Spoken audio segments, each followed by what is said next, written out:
기도하고 시작하겠습니다.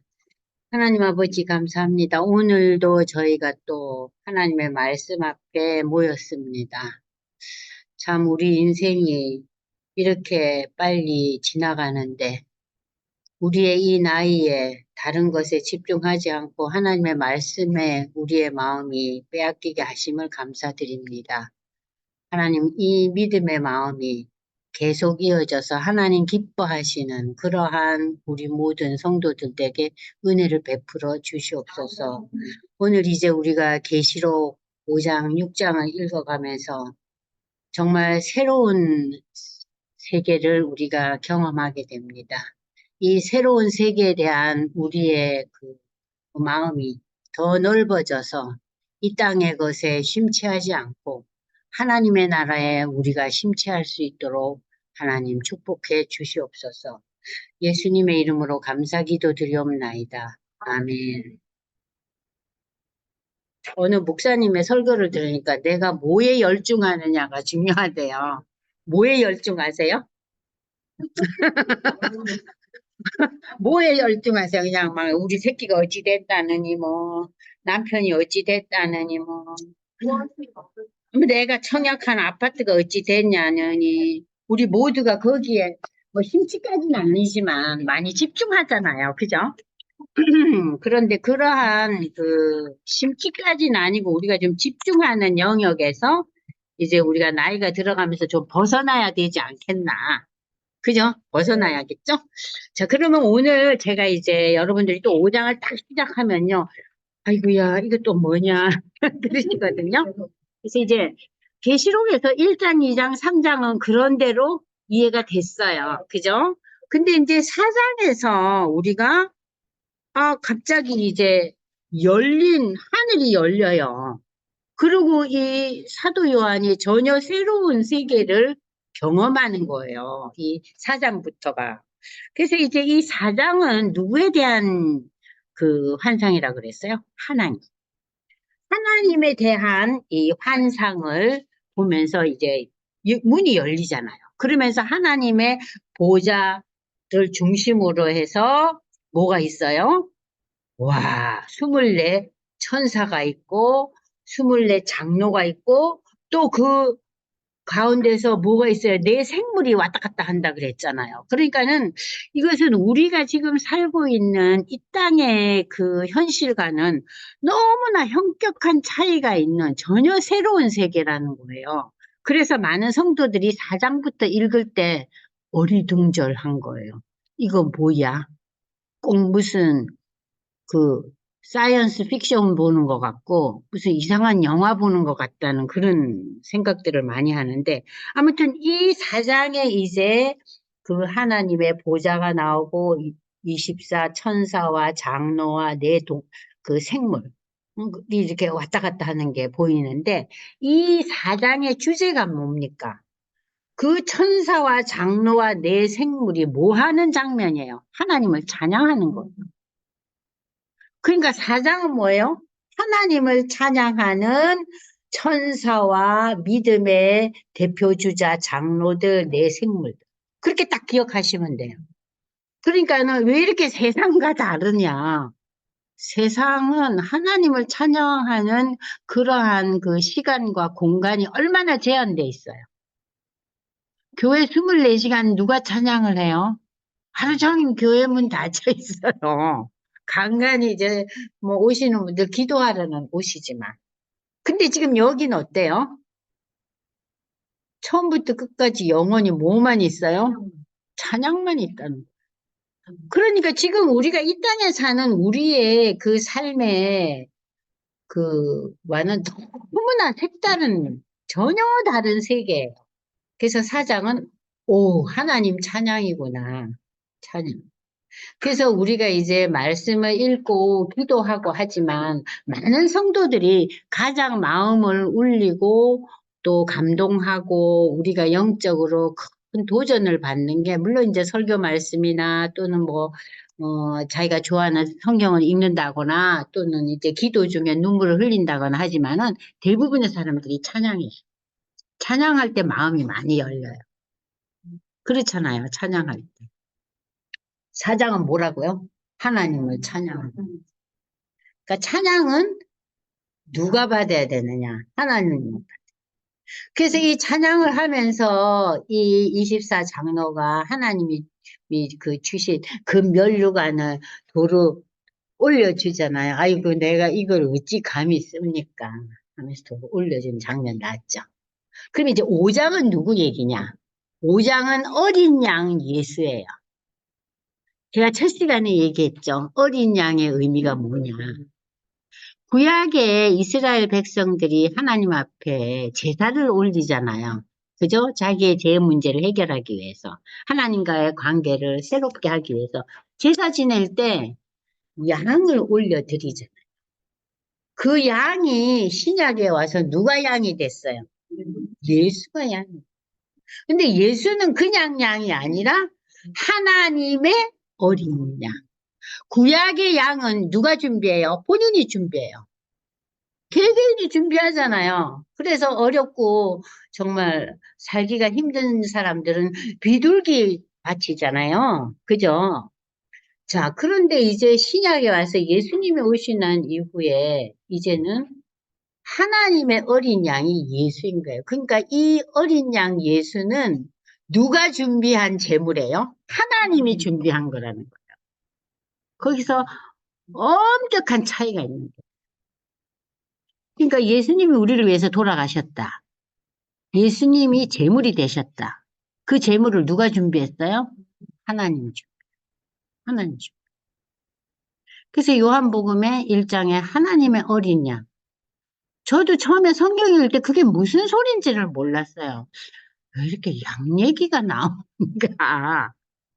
하나님이 준비하신 양이다. 그러니까 여러분들이 요한복음 1장 읽으실 때 이제 하나님의 어린 양 하면은 좀 새롭게 읽으세요. 그래서 이제 우리가 5장으로 들어갑니다. 5장. 자, 이제 이 5장부터 인을 띠는 장면이 나오는데, 여기 이제 프린트를 보시면 여러분들 이제 그 강의안 다 받으셨잖아요? 요한은 보좌에 앉으신 하나님께서 오른손에 인이 1장에 무슨 이렇게 도장이 이렇게, 여러분들 도장 보면은요, 그냥 우리가 도장이 아니고 도장 앞에 집이 있죠. 그죠? 도장집이고 그렇게 좀 넣잖아요. 그러면 넣은 상태에서 도장 못 찍죠. 꼭 빼내야 되잖아요. 그잖아요. 우리가 임감 도장 같은 거는 대개 그냥 안 하고 이렇게 집에다 넣어 놓잖아요. 그럼 그거 넣어 놓지 않고는 찍지 못하죠. 열어야 되죠. 그러니까 여러분이 인이라는 말을 생각할 때 이렇게 좀 머리에 와닿지가 않아요. 그런데 옛날에 우리가 이렇게 그 목장, 그 소 이제 양은 그래도 가격이 좀 그렇게 비싸지 않지만 소는 비싸잖아요. 그러면은 소가 있는 그 목장에 뭘 찍어요? 그 가문의 도장을 찍잖아요. 그걸 이렇게 뜨겁게 달구어 가지고. 그 자이언트라는 영화 아시죠? 제임스 딘이 나오는 그. 그러면은 그 제임스 딘은 그 집안의 일꾼이었어요. 아주 하찮은 일꾼이었잖아요. 그러면 이제 그 주인이 누구예요? 로커드. 키가 크고, 멋있게 생긴. 근데 그 양들에게, 아니, 그 소들에게 다 이걸 찍잖아요. 소유. 그잖아요?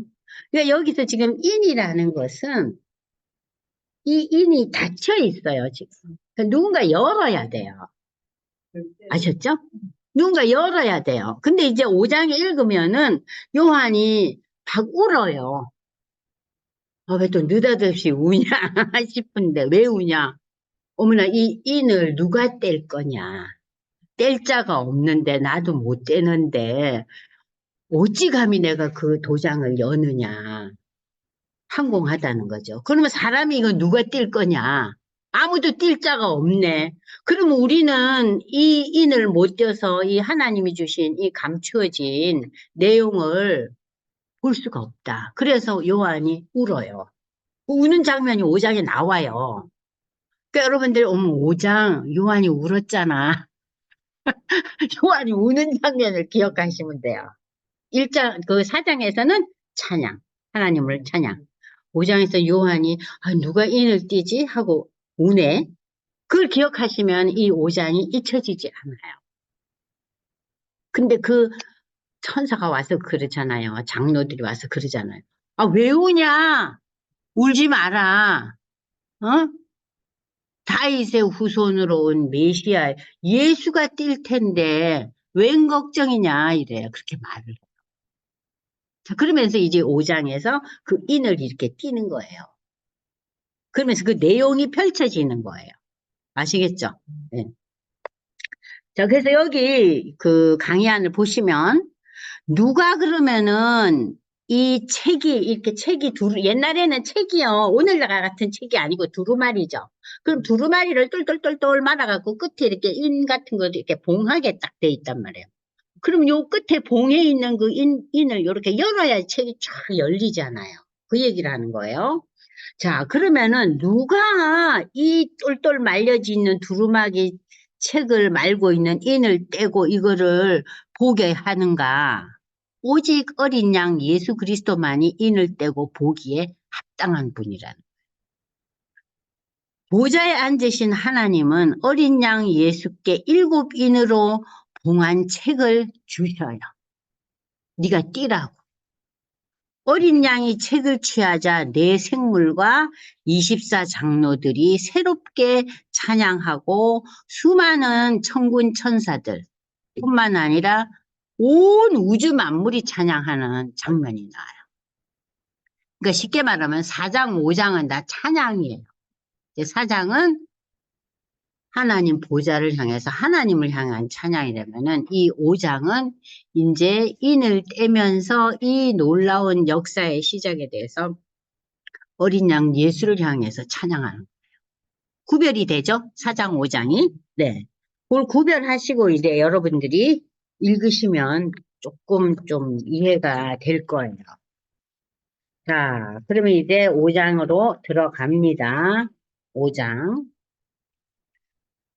지금까지 어렵지 않죠? 자, 요한이 뭐라 그래요? 내가 봄에 이제 하나님 보좌를 보니까 막 천군 천사 막 찬양하는 그 장면을 보고 그 다음에 또 내가 보좌에 앉으신 하나님의 오른손에 뭐가 있었어요? 두루마리 책이 있는 거예요. 근데 이 책이 똘똘똘똘 뭉쳐가지고 7인으로 봉해 있었어요. 그러니까 이 책에 인이 7개가 달려있는 거예요. 와, 너무 많이 매달려 있죠? 그러니까는 이 요한은 이게 뭔가 하고 어리둥절해 있어요. 또 그래서 그걸 자세히 보니까 힘 있는 천사가 큰 음성으로 외치기를 누가 이 두루마리를 펴고 그 인을 하나하나 떼기에 합당하냐. 어떤 존재가 와서 이 두루마리 채를 열고 그 7개 달려있는 인을 한 개씩 한 개씩 뗄 수 있겠느냐. 하늘 위에나 땅 위에나 땅 아래 능히 그 두루마리를 펴거나 보거나 할 자는 없다. 이게 뭐예요? 피조물은 이 하나님의 오른손에 있는 이 두루마리를 감히 펼 수 없다는 거예요. 왜 피조물인 인간은 이걸 할 수 없느냐? 인간은 죄인이기 때문에 인간은 지금 하나님과의 관계가 끊어진 상태. 그런데 그 끊어진 상태를 우리가 십자가의 예수를 통해서 죄의 문제를 해결하고 난 뒤에 비로소 하나님과의 관계가 시작되는 거예요. 그게 연결이 안 되면 우리는 하나님과 영원히 어떻게 돼요? 평행선을 가요. 만날 수가 없어요. 그러니까 하나님을 만나는 점이 어디예요? 십자가의 예수예요. 그러니까 이 십자가 사건이라는 것은 인류 역사에 있어서 가장 클라이막스예요. 우리가 하나님과 연결되는 정말 역사의 가장 중점이 되는 클라이막스가 십자가의 사건이에요. 그런데 이 십자가의 사건을 신앙적으로 받아들이고 예수를 믿지 않으면은 하나님과 아무런 상관이 없는 거예요. 지난 수천 년 동안 하나님과 관계를 맺지 못한 사람들이 얼마나 많았어요. 많잖아요. 그럼에도 우리가 하나님과 관계가 뭐 별로 없다 해도 그 마음이 아무런 부담이 안 되는 거예요. 왜냐하면은 현실에서 그것이 큰 영향력을 주지 못하기 때문에. 그 사람은 십자가에 예수와 연결이 안 돼 있어도 너무나 성실하고 자기 나름대로 가족들과 따뜻하게 멋지게 살고 있다. 그러면 다 동그라미를 쳐요. 오케이로 넘어가요. 누구까지도? 신앙이 있는 자들도. 그 선을 넘지를 못하기 때문에 그래 너는 뭐 너가 좋은 거 믿고 살아. 그 제가 참 놀랬던 게 어느 젊은 친구인데 이게 사람이 참 괜찮아요. 여러모로. 근데 이제 뭐 전도에 대한 프로그램을 교회에서 하는데 이 집사님이 뭐라냐 하면은요. 그렇게 꼭 상대방이 별로 탐탁지 않게 여기고 우리 집은 그 기독교 배경이 아니고 다른 종교의 배경이 있는데 그렇게 집에 불씨를 일으켜 가면서 예수를 믿어야 되느냐, 전도를 해야만 되느냐, 그런 질문을 던지는 거예요. 그건 뭐예요? 십자가의 예수의 의미를 확실하게 아직 깨닫지 못한 거예요. 깨닫지 못한 거죠. 그러니까 그렇게 얘기하지. 그래서 제가 그 젊은 그 여집사한테 그랬어요. 그러면 집사님은 예수를 왜 믿어요? 그랬어요. 예수를 믿는 것은 교양이나 문화 행사로 믿는 게 아니에요. 내 얘기하는 게 너무 또 상처는 받지 말고, 그러나 신앙은 그렇게 문화적인 행사가 아니에요. 주일날 나보다 더 나은 존재에 대해서 그냥 한번 내용을 들으러 오는 그러한 인문학 강좌가 아니에요. 그랬어요. 그때 굉장히 놀라더라고요. 그러면서 사도행전을 한번 읽어보세요. 그 사람네들이 죽음을 불사하고 예수를 믿었어요. 아니, 그런 영화도 봤을 거 아니야. 그랬더니, 그건 자기가 또 좋아하는데 그럴 수 있지 않니? 꼭 예수가 아니더라도 자기가 너무 좋아하는 그 부분에 대해서 자기 모든 것을 드리고 희생하는 사람들도 많지 않냐 그래요. 자기는 그렇게 여긴 거예요. 사도행전의 스토리도. 그러니까 우리 기독교인들이 그런 부류의 사람들도 참 많이 있어요. 또 우리가 거기서 멈춰 있으면 이것은 신앙이 아니고 윤리, 도덕, 교양 강자예요. 기독교.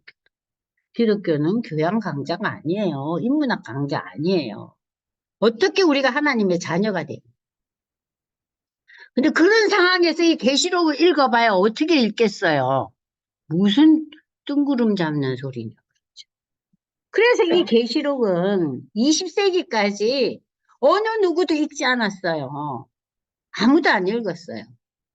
물론 뭐 그 시대에는 많은 이제 평신도들이 이렇게 성경을 많이 읽지는 않았지만 다른 성경 본문을 읽었지만 이 계시록 아무도 안 읽었어요. 언제 읽었느냐? 세계대전 1차, 2차 대전을 겪으면서 얼마나 많은 사람들이 죽어갔어요. 그러니까 인간은 이렇게 절대적인 고난 앞에서 하나님에 대한 그 갈망이 생기는 거죠. 그래서 이제 이 책이 이제 그러면은 누가 이거를 열 거냐? 예수밖에 없다는 거죠. 그 두루마리를 펴거나 보거나 하기에 합당한 자가 요한이 주위를 돌아봐도 없어서 울었는데 여기 보니까 크게 울었대요. 지금 이 노인네가 무슨 서너 살 무슨 아기가 아니잖아요. 거의 100살이 다 된 노인네가 엉엉 울은 거예요. 이 일을 어떻게 하느냐고. 응?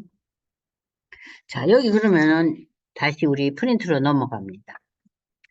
7인으로 봉한 이 두루마리 책. 이 당시에는 특별한 내용을 담은 편지나 문서, 유언장들은 아무도 못 보게 다 임봉을 했대요. 임봉을 했대요. 그래서 이 7인이 달린 이 두루마리 책의 내용은 하나님의 그 마지막 때, 예수의 재림 때, 종말에 대한 비밀을 기록한 책이라는 거예요. 이 책의 내용은 하나님의 신비로운 계획으로 모든 피조물들에게 감춰져 있어요. 아무도 볼 수 없게. 누군가 열어줘야 돼요. 자, 그래서 여기 이제 보시면은 이 7인이 달린 이 두루마리책. 누가 이거를 열 거냐? 아, 요한이 엉엉 울었어요. 그랬더니 그 24장로 중에 한 사람이 지금 5절 읽습니다. 내게 말하되 울지 마라. 유다 지파의 사자 다윗의 뿌리가 이겼으니 그 두루마리와 그 7인을 떼시리라 하더라. 장로 중에 한 분이 와가지고 유다 지파의 사자라는 거. 이건 뭐예요? 유다 지파에서 태어난 메시아 예수 그리스도를 상징적으로 나타내는 표현이에요. 유다 지파에서 온 사자. 다윗의 뿌리가 이겼으니 이겼다는 것은 뭡니까? 세상을 이기고 사단을 이기고 그 두루마리와 그 7인을 뗄 거다. 울지 마라 그래요. 여러분 요한이 이렇게 크게 울었다는 거 오늘 처음 들었죠. 그죠? 이 노인네가 정신이 왔다 갔다 하나 와 울고 난리고. 응? 요한이 크게 울었어요. 저는 이 본문 보면서 좀 놀랬어요. 이 할아버지가 그 시대에요. 이게 로마 시대 때 거의 95세 100살까지 산 사람이 별로 없거든요. 로마 황제들은 다 일찍 죽어요. 어? 대부분 일찍 죽어요. 와, 100살 가까이 산 이 노인네가 크게 우는데 이 장로가 유다 지파의 사자 다윗의 뿌리 메시아로 온 이 예수가 이걸 열 거니까 울지 마라. 그래서 이 요한이 또 자세히 보니 그 하나님 보좌와 또 천사들과 내 생물들과 장로들 사이에 뭐가 있어요? 한 어린 양이 서 있어요. 한 어린 양이 누구예요? 예수예요. 어린 양이 서 있는데 그는 일찍이 죽임을 당한 것 같더라. 근데 죽임을 당했다가 다시 살아난 거죠. 그죠? 일찍이 죽임을 당했다는 건 이 십자가의 죽음을 얘기하는 거죠. 그에게는 7뿔과 7눈이 달려 있어요. 그러니까 우리가 상식적으로 생각하는 양의 모습하고는 조금 달라요. 그죠? 7뿔과 7 눈이 있고 7 영이 있다. 자, 7뿔은 뭐냐? 그리스도의 완전한 능력과 권위. 여러분들 이 뿔 있잖아요. 뿔. 뿔은 능력과 권위를 여러분들 로마 가서 그 모세상 봤어요? 못 알렸어요. 머리. 뿔이 있잖아요. 뿔. 뿔 있죠? 보셨죠? 저는 그거만 보고 깜짝 놀랐어요. 저 뿔이 뭔가 이게 알고 있다. 그 모세가 있는 이 뿔이 뭐예요? 이게 능력과 힘과 권위를 상징하는 거예요. 그런데 이 어린 양에게는 그 뿔이 7이 있고 눈이 7개 있어요. 그러니까 눈이 7개 있다는 걸 뭘 나타내냐면요. 인간은 앞밖에 못 보잖아요. 7눈이 사방팔방 달려가 모든 것을 본다는 거예요. 모든 것. 7눈이 있고 7영이라는 것은 성령의 충만함을 가리킵니다. 자, 그러한 존재 어린 양이 거기 있는데 그 어린 양에 달린 눈들은 온 땅에 보내심을 받은 하나님의 7영 성령이었어요. 그러니까 이제 이런 그 내용이 펼쳐지면서 우리로 하여금 더 힘들게 만드는 거예요. 우리가 상상할 수 없는 그림들이 나오잖아요, 지금. 그죠? 그러면 이 계시록에 나와 있는 이 4장, 5장부터 나오는 이 내용들은 오늘 우리의 현실하고 연결을 지어서 생각할 게 아니라 역사적인 그 구약과 신약에 나타난 이 하나님과 예수의 존재의 의미를 가지고 이걸 보셔야 돼요. 그림만 갖고 볼 게 아니라요. 자, 이 예수님은 5절에 세상 죄를 지고 가시는 하나님의 어린 양만이 인류의 죄를 대속하신 희생 제물이고 동시에 죄와 사망 권세를 이기시고 부활하신 정복자이고 종말의 때 심판주로 오셔서 이 인을 떼실 것이다. 예수만이 이 두루마리 책을 열 수 있는 존재라는 거예요. 너무 장로님이 웃기죠? 울지 마라. 울지 마라. 이 노인네를 보고 울지 마라. 그래서 울지 마라. 그 어린 양이 나와서 보좌에 앉으신 하나님의 오른손에서 그 두루마리 책을 이제 하나님 주셔요. 응? 어린 양 예수에게. 그래서 이제 이 두루마리를 어린 양 예수가 그걸 갖고 오니까 내 생물은 지금 우리가 사장에서 봤죠. 내 생물이 누구예요? 처음에 사자가 있었죠. 그 다음에 누가 있었어요? 사람이 있었죠. 송아지가 있었죠. 그리고 마지막에 뭐가 있었죠? 사자, 송아지, 사람, 독수리. 이 모양을 한 생물들과 24 장로들이 그 어린 양 예수 앞에 엎드려 각각 검은고와 향유. 이 검은고는 구약 성경에 보면은 이 검은고를 수금이라고도 많이 표현해요. 그죠? 이 다윗이 수금을 탔잖아요. 그죠? 이 수금. 검은고와 그러니까는 향이 가득한 금 대접을 가졌으니 이 향은 성도의 기도. 이 검은고는 찬양을 상징하는 거죠. 그럼 향이 가득한 금 대접은 뭘 상징하느냐? 기도예요. 기도. 찬양과 기도가 가득한 거. 예수를 바라보면서 어린 양 예수 앞에서. 찬양과 기도가 가득하면서 자, 이 네 생물과 24 장로들이 지금 뭘 하고 있습니까? 찬양을 합니다. 두루마리를 가지시고 그 인봉을 떼기에 합당하시다. 일찍이 죽임을 당하사 각 족속과 방언과 백성과 나라 가운데서 각 족속은 전 세계 여러 이방의 온갖 족속들. 이 방언이라는 건 뭐예요? 서로 다른 디플런트 랭귀지예요. 여러분들 족속이요. 한 족속도요. 언어가 다를 수 있어요. 지역이 크다 보면. 무슨 얘기인지 아시죠? 지역이 너무 넓다 보면은요. 같은 족속이라도 언어가 달라요.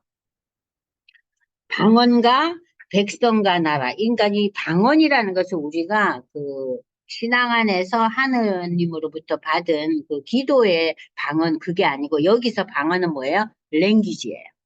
아시겠죠? 자, 그래서 각 족속과 여러 이렇게 언어가 다른 그런 사람들, 그리고 백성과 나라 가운데서 사람들을 피로 사서 하나님께 드리시고, 그들로 우리 하나님 앞에서 나라와 제사장들을 삼으셨으니 그들이 땅에서 왕노릇하리로다. 자, 수많은 족속들, 지금 처음에는 하나님께서 이스라엘 백성을 부르셨잖아요. 그죠? 그러나 구약에서도 이스라엘 백성들을 부르셨지만 하나님께서 간간히 이방인들을 구원하는 장면이 여러분들 보잖아요. 그죠? 그 니느웨도 가잖아요. 요나가. 그때 요나가 열받잖아요. 왜 가냐고 저것들한테. 그죠? 그랬더니 야, 니는 네 머리 위에 앉은 그 나무 잎사귀 하나 그거 기르는데도 그렇게, 애가 터지는데, 이 수많은 사람들이, 나를 알지 못하고 죽어가는데. 그 얘기 기억나시죠? 그러니까 구약에서도 이방인에 대한 구원의 메시지가 간간히 나와요. 근데 이제 신약에 와서는 어때요? 모든 족속이에요. 모든 언어가 다른 사람들에게 이제 이 예수의 복음이 전달됐잖아요. 지금 전달되고 있잖아요. 지금 요한계시록에 쓰여진 것은 AD 95년에서 100년 사이잖아요. 그러면 이미 예수님이 떠나신 지 한 70년의 세월이 지나고 있어요. 그러니까 그 시대는 소아시아에 우리가 일곱 교회를 봤잖아요. 그러니까 그 일곱 교회를 중심으로 해서 그리고 이제 여기뿐만 아니라 바울이 그 전도했던 고린도, 아가야 지역, 그리고 마케도니아 지역, 빌립보 교회, 그 데살로니가 교회, 그리고 로마 교회까지 이제 복음이 그 당시로서는 이 지역이 거의 세계화되고 있잖아요. 이 지역에 그냥 복음이 전파되고 엄청나게 많은 사람들이 예수를 믿고 있었어요. 근데 이제 이 본문에서는 뭐냐면 그거 정도가 아니다. 더 많은 인류가 결국 예수를 믿게 된다는 것 여기서 상징적으로 나타내고 있어요. 자, 그들도 다 피로 사서 예수의 피로 사서 하나님께 드리시고 그들로 우리 하나님 앞에서 나라와 제사장들을 삼으셨으니 그들이 땅에서 왕노릇하리로다. 여기서 땅에서 왕노릇하면 우리는 너무 갑자기 기운이 번쩍 나고 와, 예수 믿는 사람들이 세계를 지배하는구나. 그러한 그 정치적인 그런 왕의 개념이 아니에요. 자, 여기서 여러분들은 베드로전서 2장 9절에 나와 있죠. 그걸 여러분들이 함께 읽어보십시다. 베드로전서 2장 9절에서 예수 믿는 사람을 향해서 이 베드로가 무슨 얘기를 하냐면은 너희는 하나님이 택하신 족속이요. 왕 같은 제사장이요. 거룩한 나라요. 하나님의 소유된 백성이다. 이 엄청난 선포예요. 너희는 뭐라고요? 하나님이 택한 족속이고 너희는 왕 같은 제사장이고 하나님이 소유한 백성이다. 소유권이 어디에 있어요? 하나님께 있다. 너희는 거룩한 나라다. 그러니까 이 땅의 나라와 다르다는 거예요. 그런 의미에서 왕노릇이에요. 우리가 세상의 것을 지배하고 세상의 모든 것을 누리는 그러한 왕의 의미와는 다릅니다. 여기서 왕은. 근데 왕노릇 한다면 무조건 좋아하잖아요. 세상을 지배하니까. 근데 이 왕노릇의 의미는 결국 이렇게 영적인 의미였지만 결국 로마가 복음화 되잖아요. 로마의 황제가 거꾸로 지나야나요. 복음 앞에서. 물론 그 이후에 로마가 부패하고 그 기독교가 또 참 많은 문제를 일으키는 양상도 있었지만 어쨌든 로마를 복음화를 시키고 그리고 이제 이 복음이 전 세계로 펼쳐지잖아요. 자, 그리고 이제 그 다음에 여러분들 그 다음 페이지 한번 보시면은요. 내가 또 보고 들음에 보좌와 생물들과 장로들을 둘러선 수많은 천사의 음성이 있으니 그 수가 만만이요 천천이라. 그 갑자기 또 요한의 그 눈에 나타난 환상이 천군 천사가 뭐 가득 하늘에서 이렇게 나타나서 큰 음성으로 이르되 아니 뭐 기가 다 먹었나 왜 이렇게 큰 소리로 울고 큰 음성으로 이르되 죽임을 당하신 어린 양은 능력과 부와 지혜와 힘과 존귀와 영광과 찬송을 받으시기에 합당하도다. 우리가 좋아하는 단어 여기 다 망라돼 있죠. 그죠? 어? 죽임을 당하신 어린 양 예수에는 능력과 부와 지혜와 힘과 존귀와 영광과 찬송을 받으시기에 합당하도다.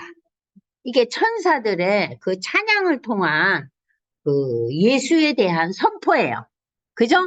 그리고 두 번째 또 이렇게 요한이 들어보니까 하늘 위에와 땅 위에와 땅 아래 바다 위에 또 그 가운데 모든 피조물이 하나님이 만드신 피조물의 찬양이 또 나옵니다. 천사들의 찬양에 이어서 그 다음에 피조물이 어떻게 찬양하면은 보좌에 앉으신 이와 어린 양에게 찬송과 존귀와 영광과 권능을 영원토록, 세세토록이라는 말은 영원토록이에요. 세대 세대마다 영원토록 영광과 권능을 돌릴지어다. 돌린다는 얘기는 영광과 권능이 그에게 있다는 선포예요. 그렇게 이제 피조물들이 이렇게 또 찬양을 합니다. 그랬더니 내 생물이 뭐라 그랬어요? 사자와 사람, 독수리. 이 네 생물이 또 뭐라고 화답을 하냐면은, 아멘. 맞습니다. 맞지요? 그럼요. 지당하신 말씀입니다. 그 의미예요. 아멘이. 지금 이 천사들의 찬양과 피조물의 찬양에 대해서 내 생물을 그러면요. 맞지요? 하고 강조하는 게 아멘이에요. 그래서 여러분들이 기도할 때 아멘 하는 것은 앞에 기도의 내용에 대해서 다시 한번 확인하는 얘기. 다시 한번.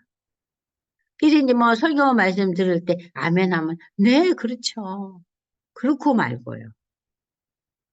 그러니까 그걸 너무 자주 해도 좀 듣기가 거북하지만 한 번씩 할 수는 있어요. 참 좋은 고백인 거예요.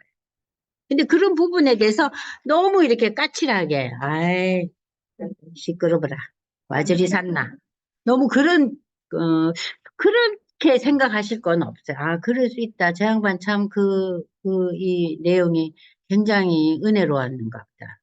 하나님, 나도 그렇게, 아멘, 할 수 있는 그런 신앙 고백과 믿음 주세요 하고 기도를 해야지, 그때 삐죽거리지 마세요.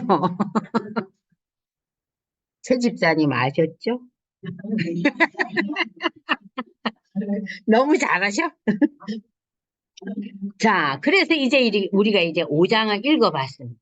이 5장에서의 그 요절을 한번 보겠습니다.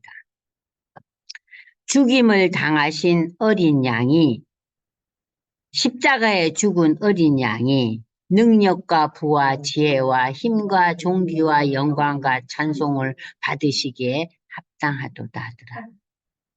내가 또 들으니 하늘 위에와 땅 위에 땅 아래에 있는 모든 만물이 가로되 보좌에 앉으시니와 어린 양에게 찬송과 존귀와 영광과 능력을 세세토록 돌릴지어다. 자, 그래서 이 5장은, 4장은 하나님을 향한 찬양이었다면 5장은 어린 양 예수에 대한 찬양, 예수에 대한 찬양. 그래서 지금 4장, 5장까지는 하나님과 그 예수 그리스도, 어린 양 예수 그리스도에 대한 그 찬양의 그러한 그 모습들이기 때문에 우리가 그렇게 힘들게 볼 내용은 아니에요. 근데 이제 이 힘들게 본 내용이 이제 6장부터 나와요. 6장부터. 자, 영적 교훈을 보겠습니다. 이 5장에서 7인으로 봉한 책을 펴볼 자가 없음에 사도 요한은 크게 울었다고 한다. 왜 울었을까? 여기 나옵니다. 첫째는 인간의 죄악에 대한 슬픔으로 인한 눈물이었다. 죄 많은 우리가 어떻게 이 책을 펼 수 있겠는가? 죄 때문에. 하나님의 계시의 말씀을 들은 자가 한 사람도 없을 만큼 온 세상이 죄악에 깊이 빠져 있음에 요한은 큰 슬픔을 느꼈다. 두 번째는 하나님의 말씀이 선포되지 못해서 하나님의 구원 계획이 실현될 수 없다. 구원의 완성이 이루어질 수 없다는 이 안타까움으로 눈물을 흘렸다. 하나님의 구원 계시가 십자가의 예수를 통해서 이루어졌는데 그것이 완성 단계에서 지금 제대로 못하고 있구나 하면서 마음이 굉장히 안타까웠어요. 셋째로 하나님의 말씀은 진리인데 이 진리를 보다 더 확실하게 알 수 있는 기회가 무산된 것이 사도에게는, 요한에게는 엄청난 슬픔이었다. 우리의 슬픔과 너무 질적으로 다르죠. 어떠세요? 이 권사님? 뭐 때문에 눈물이 나셔요? 응? 그러니까 사도 요한의 눈물과 우리의 눈물의 그 참 차이가 크죠. 그죠? 아, 그리고 그냥 그 옛날에 그냥 100살 가까이 사시고. 그 여러분들이 그러니까는 그 사도들에 대해서 이렇게 그림들이 많이 있어요. 그 로마나 저기 뭐 그리스나 이렇게 쭉 북유럽 가면은 그 12사도에 대한 그림들이 많이 있어요. 왜냐면은 그 시대에는 성경을 읽지 않았고 무엇을 했어요? 그림으로 봤어요. 그림으로, 아, 이 사람은 마태다, 이 사람은 마가다, 이 사람은 사도 요한이네. 사도 요한이 노인네였잖아요. 그러니까 이 사람은 오래 살았어. 응? 그리고 계시록도 썼다지. 그러니까 그림을 보고 그 말씀을 간접적인 체험을 한 거예요. 그래서 그림이 많아요. 그래서 하얀 머리로 그린 건 다 누구예요? 사도 요한이에요. 나 일찍 죽잖아요. 응?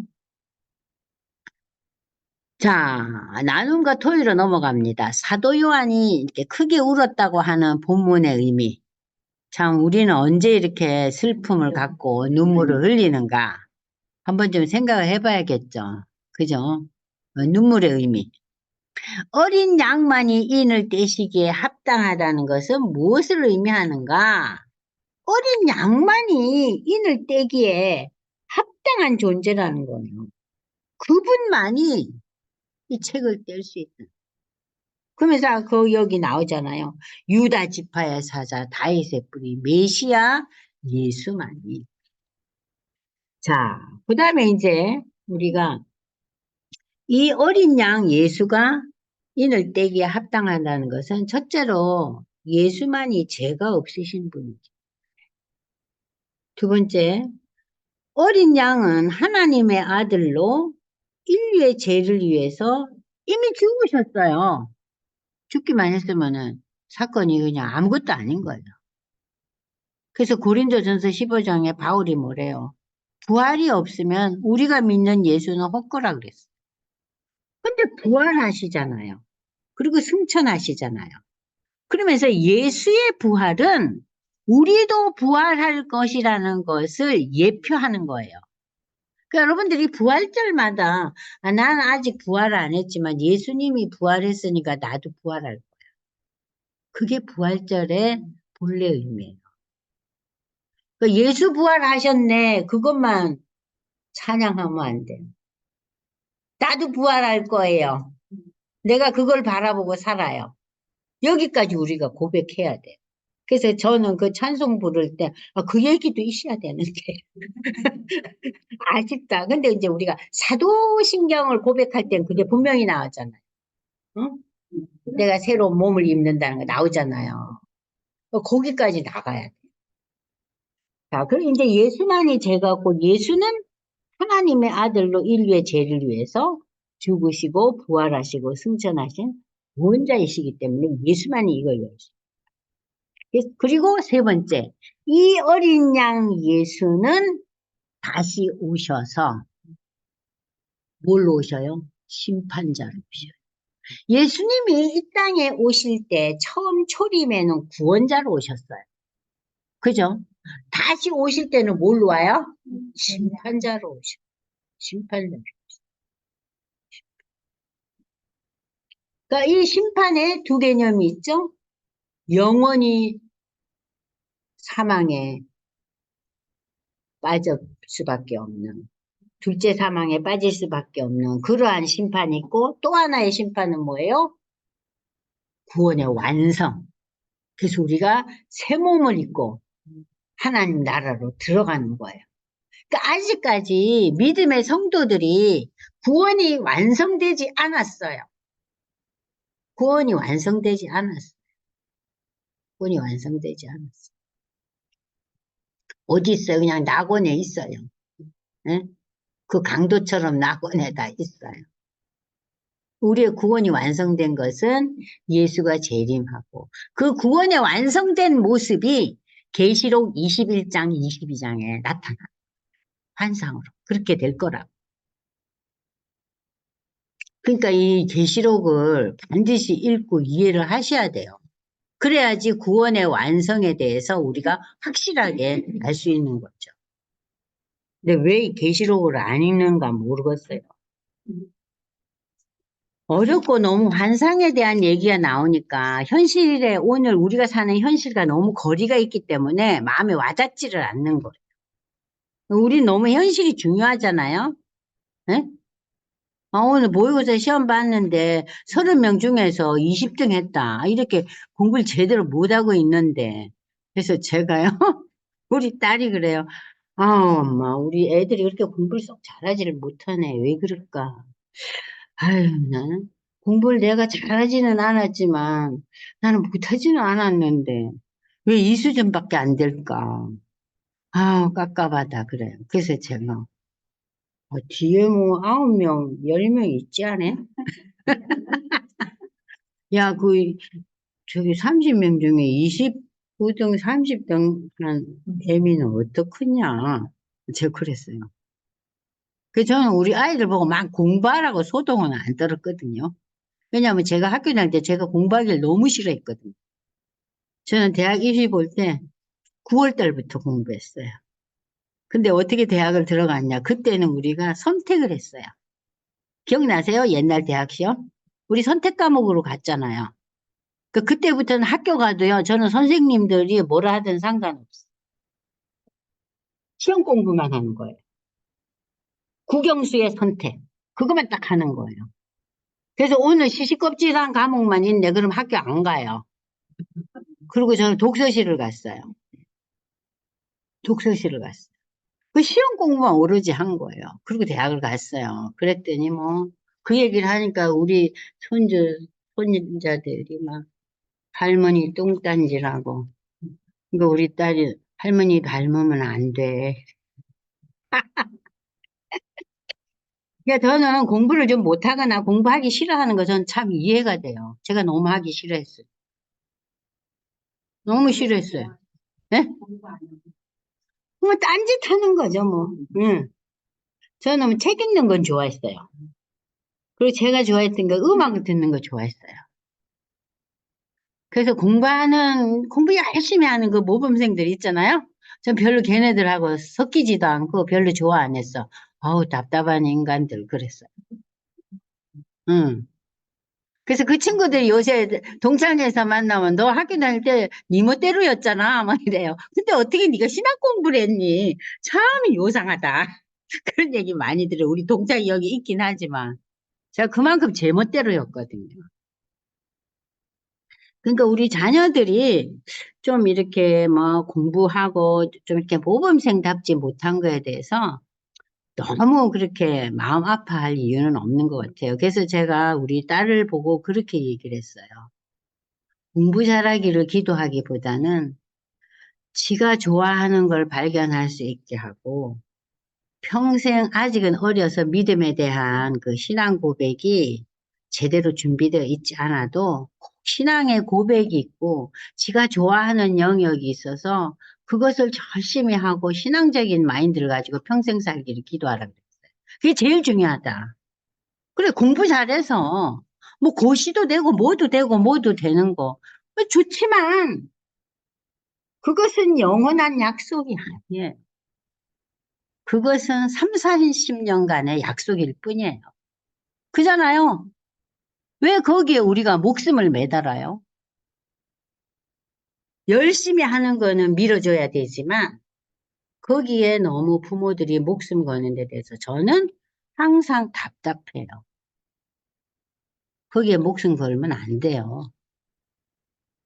뭐 공부 잘하는 거 기쁘죠. 반가운 소식이죠. 그러나 거기에 저는 100점을 안 줍니다. 여러분들 100점 주죠? 저는 100점 주지 못하겠어요. 그 제가 우리 손주들한테 그랬어요. 할머니는 니네 반에서 공부도 참 잘하고, 뭐, 뭐도 되고, 뭐도 된, 뭐, 우리 딸 친구들, 뭐, 우리 아들 친구들, 세상에 지금 잘 나가는 애들 있잖아요. 아이, 너무 그 엄마들 좋겠다. 아, 좋지만 나는 그렇게 부럽고 그렇지는 않아. 100점은 안 줘. 그러나 우리 아들은 너무나 많은 방황을 했기 때문에 속이 좀 많이 들끓었죠. 많이 들끓었고, 그 우리 아들이 늘 그래. 그래서 엄마가 사람 좀 됐잖아. 그래.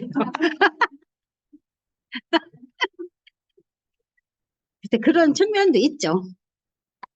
그러니까 우리가 이제 오늘 이러한 그 4장, 5장을 읽으면서 전혀 새로운 세계, 구원의 완성을 다가가는 이 요한계시록의 그 내용을 쫙 보면서, 아, 우리가 세상을 살면서 우리 자녀들한테 무엇이 중요하다는 것을 그냥 지금은 엄마의 잔소리로만 아이들이 듣는다 할지라도 그 내용이 아이들 귀에 박히도록 얘기를 해줘야겠다. 그리고 그걸 기도하셔야 돼요. 그걸 기도하셔야 돼요. 너무 능력에만 포커스를 맞추지 말고요. 어린 양은 능력도 있지만 부도 있고, 지혜도 있고, 힘도 있고, 종기도 있고, 영광이 있고, 찬송이 있잖아요. 그 부분, 그 모든 걸 가진 그 예수를 바라볼 수 있는 그 믿음이 우리 자녀들에게 있어야겠죠. 자, 그래서 우리는 어린 양 예수님을 향한 이 네 생물들, 24장로, 천사들, 모든 피조물의 그 찬양의 내용을 보면서, 아, 우리가 얼마나 많은 시간을 찬양의 시간을 갖고 있는가, 기도하고 있는가, 말씀에 얼마만큼 우리의 그 24시간의 그 시간을 드리고 있는가. 어때요? 하루에 1시간은 좀 신앙적인 시간을 갖고 계세요? 네?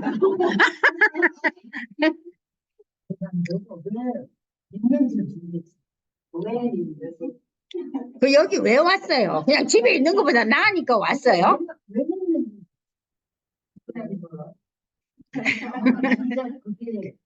그러니까 이 예수를 믿는다는 신앙은 결국은 우리가 하나님을 알아가는 거예요. 하나님을 일을 아느냐, 일을 아느냐. 열이 완전이라면은 나는 이러한 모임과 또 교회 설교와 교회 모임과 내가 혼자서 성경 읽는다든가 또는 기도의 시간을 갖는다든가 또 집에서 그 유튜브로 말씀을 듣고 찬양을 듣고 하는 이 모든 것이 뭐냐? 하나님을 알아가는 과정이에요. 나는 이 땅을 살면서 얼만큼 하나님을 알고 이해하고 받아들이고 난 뒤에 하나님의 나라로 갔느냐. 그 상급은 하나님이 주시는 거죠. 그렇죠. 결국은 하나님 나라에 가는 것이 다른 말로 표현하면 구원이에요. 그러니까 이 구원이라는 개념이 구원, 영생, 하나님 나라에 들어간다. 새하늘과 새 땅을 간다. 다 똑같은 얘기예요. 다 똑같은 얘기. 그러니까 채집자님 배가 고프면 밥 먹어야 되잖아요. 그죠? 밥 안 먹으면 기운이 없잖아요. 근데 우리가 하나님에 대한 그 알에 대한 그 하나님에 대한 지식이 축적되지 않으면 우리의 신앙이 어떻게 되냐면 밥 안 먹으면 기운이 없잖아요. 신앙의 기운이 떨어지는 거예요. 기력이 없는 거예요. 근데 내가 전혀 알지 못하는 계시록을 이번 학기에 조금 알게 되네 하면서 하나님이 어떤 존재라는 걸 조금씩 알아가잖아요. 그러면서 우리가 신앙의 기력을 찾는 거예요. 자, 오늘 여러분들이 읽은 이 5장 어렵지 않죠? 어려웠어요? 안 어렵죠? 그죠? 자, 그러면 오늘 우리 줌으로 들어오시는 분들 어떠셔요? 어려웠어요? 윤강남 권사님? 어려웠어요? 예, 근데 여기 5장까지는 그래도 네. 알아들을지라 좀 괜찮아요. 근데 알죠? 걱정됩니다.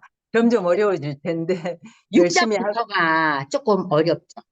여러 네. 가지 우리의 현실과 너무 다른 그 상황이 벌어지기 때문에 어려운데 그 6장부터 일어나는 그 여러 가지의 모습이 사실은 오늘 우리의 삶의 모습을 바탕으로 하고 있어요. 그걸 생각하고 읽으시면 훨씬 쉬워요. 아셨죠, 네, 원사님? 네, 우리와 동떨어진 감사합니다. 건 우리가 이해가 어렵잖아요. 네, 네, 이 인을 떼면서 여러 가지 세상의 변화가 오늘 사는 우리의 그 삶의 그 밑바탕에 그게 다 깔려 있거든요. 그걸 네, 이렇게 유추하면서 들으면 훨씬 이해하기가 쉽어요. 네, 그래도 감사합니다. 권사님이 열심히 들으셔서 감사합니다. 아, 네. 또 우리 김정미 집사님 음소거 해제 요청합니다. 좀 들으셨어요? 네. 말씀 한번 해보세요. 네, 안녕하세요. 네. 안녕하세요. 네네. 네네. 그래서 저는 좀 이해가 5장, 되셨어요? 네네. 그런데 사도 요한이 되게 크게 울었다는 거에서 좀 저도 감동을 받았는데요. 사도 요한이 크게 울은 거에 대해서 감동이 돼요? 네, 그렇죠. 네. 순수하신 사도님 같아요. 네. 우리는 뭐 울었겠어요? 우리가 우는 거하고 너무 다르죠? 네. 네. 네. 그게 은혜로우셨대. 이분은 사도 요한이 눈물 흘린 게 너무 크게 울은 게 은혜로웠대요. 네.